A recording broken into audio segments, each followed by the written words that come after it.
It's really super moist, isn't it? Yeah.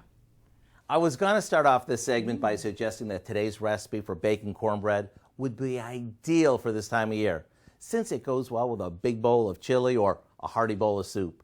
Then I said to myself, this is also perfect in the summer with fried chicken or when it's toasted on the grill next to our burgers. Either way, let me show you how easy it is to make, and then you can decide for yourself when it's best to serve. First of all, you know it's going to be nice and moist since it starts with a good amount of sour cream mixed with milk, an egg, and melted butter.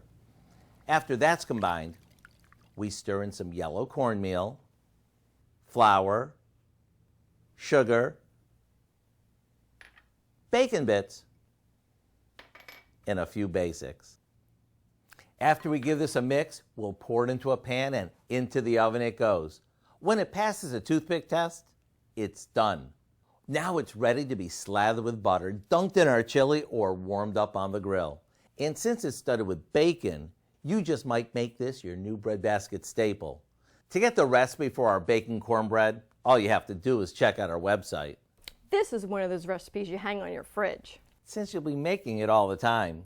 I'm Howard with Kelly in the Mr. Food Test Kitchen, where today we found a year-round kind of way for you to say, ooh, it's so good.